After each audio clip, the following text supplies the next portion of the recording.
Welcome back. It was 7 Fridays ago when a madman forced his way into Sandy Hook Elementary School and killed 26 people, including 20 little kids.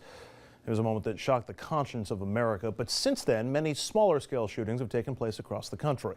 It's estimated that since Newtown, 1,480 people have died, all thanks to gun violence. Yesterday, a prosecutor was gunned down outside a Texas courthouse. Meanwhile, in Georgia, a student opened fire at his middle school, wounding a 14-year-old. And on Tuesday, a Chicago teenager who had just performed at the inauguration was gunned down, becoming the Windy City's 42nd gun homicide of 2013. And those are just some of the deaths this week. However, we continue to hear arguments against gun violence prevention measures. My problem with background checks is you're never going to get criminals to go through universal background check. If you look at why our founding fathers put it there, they had lived under the tyranny of King George, and they wanted to make sure that these free people in this new country would never be subjugated again and have to live under tyranny. Those just two of the conservative arguments against gun control that we've heard time and time again. But what if there was actually a conservative argument for gun control? Our next guest, David Callahan, argues in his recent article that conservatives should actually support regulation of gun ownership. David is the editor of PolicyShop.net and the co-founder of Demos, a public policy think tank. David, thanks very much for the time. Good to be here. So what is the conservative argument in your mind in favor of gun control? Well, if you ask any conservative about their principles, one of the things they'll say, you know, when you ask them what should government do, the first thing they'll often say is security. Government should provide security. It should protect us from foreign threats. It should protect us from domestic criminals. And that in providing security, sometimes government needs to trample on individual rights. Maybe criminals don't get all the rights that their defense lawyers want, or maybe terrorists don't get all the rights that they want. So I think it's pretty clear that guns today pose a pretty serious threat to the security of Americans, and we should be able to be willing to give up some of those rights. And you think conservatives would be the first people to make that argument? Well, if that's the case, and if the focus on security from a conservative standpoint would lead you to think that there would be support for gun control, why is there so much opposition to it on the right? Yeah, well, it's interesting. You know, I think that when conservatives think of guns, they associate it with this great rugged individualism of that's so important to Americans, and think that you take away people's guns and you sort of diminish some of that individual self-empowerment that people have. So it's sort of a gut level feeling about that. Yet, you know, again and again, we've seen that conservatives are willing to trample on that and those individual rights, and to diminish some of that rugged individualism in the name of security when it comes to other areas such as, you know, crime and terrorism. So it just doesn't quite line up there. Do you think there's room in your conservative argument for gun control to be able to win over some hearts and minds in this debate as it goes forward? Perhaps. I mean, I think this issue of background checks is pretty interesting. You know, conservatives have long been wary of background checks, and now they've come out against the universal background check, saying, well, you know, this infringes upon people's liberty. It's cumbersome. Yet, I mean, these are the same people who've been for the Patriot Act, which, of course, has all this domestic surveillance over Americans and provides government with sweeping powers.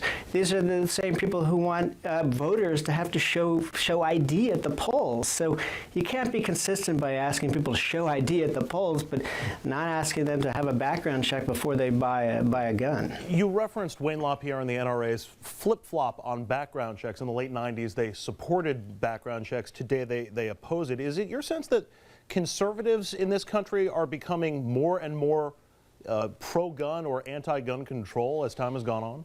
Yeah, well, I think, in fact, the whole country has become, in the last decade, more pro-gun rights. I mean, we've seen in the polls that support for gun control has actually diminished.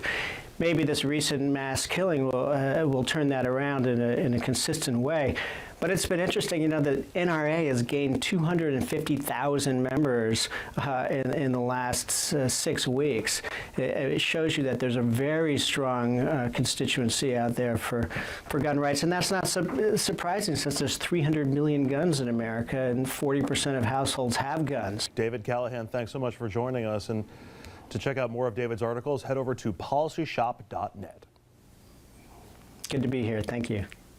And I want to bring in the panel on this. David Callahan was talking about a conservative argument for gun control. Basically, the conservative nature, security and security concerns being primary and being tantamount. If Al-Qaeda was posing the threat, it would be security above all. Why is it not the same when you're dealing with what you could argue is a domestic terror threat that's caused by the proliferation of guns? And I'm going to start with our conservative commentary. Columnist, you give me that's way above my pay grade. I don't. Look, there is no one answer. Okay, we have to look at it pragmatically. I, as a conservative, absolutely, I concur with what Andrew Cuomo bellowed, that you don't need, you know, an assault rifle to shoot a deer. Okay, I agree. That was actually a little bit of Jack Kennedy, but very little. But anyway, very little. But no, yeah, okay. But at the same time, does reducing that magazine clip from 10 to 7, does that even really make a dent?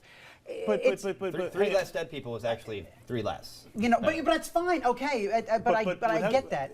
Let's keep this sort of at our 30,000-foot perspective, okay, just for now, which is, if it was a threat of violence from a terror group, conservatives would be screaming bloody murder that we need to take action and that the government's not doing enough to prevent it. Well, they kind of are. They are saying, you know, how. Now, look, I don't go as far as arming every teacher and janitor, but the first thing that LaPierre says is put an armed guard. And because he's Wayne LaPierre saying it, okay, now we've got Newtown parents saying that this week. How about an armed guard? There are people in Newtown asking for armed guards for the school. Columbine had an armed guard. Right. That was really successful. I know. And you know what? And this week, an armed guard did stop a shooter. I think it was in Texas. I forget where it was. So you want to hire 100,000 more cops and put them on the street? I'm saying that. Well, no. You have plenty of time. No, you don't want to spend any money. You have the middle guy here. Let me be the middle guy here for a second. Of course, I want to spend money. You see, no, but that's. Go ahead. All right, middle guy. All right, middle guy. You're saying, all right, do you want to hire 100,000 more cops? Okay, that costs money. Maybe we don't want to do that. There are now 400,000 National Guardsmen in this country. There are 100,000 schools. National Guardsmen also have full-time jobs, but they can be rotated in. So I say put an armed guard in every school. Newtown is saying the same thing. Their Board of Ed voted this week requesting armed guards in all of their schools. There is a common ground here. And will the liberals call them crazy, bloodthirsty, evil people like they call Wayne LaPierre for saying basically the same thing? But wasn't one of LaPierre's arguments that too much I need guns to protect myself from the government going too far? That's the crazy National talk. Guardsmen in every school? Look, that's the crazy talk. I get it. There's the people, they say this is about fighting off the government when they come to get me off my land.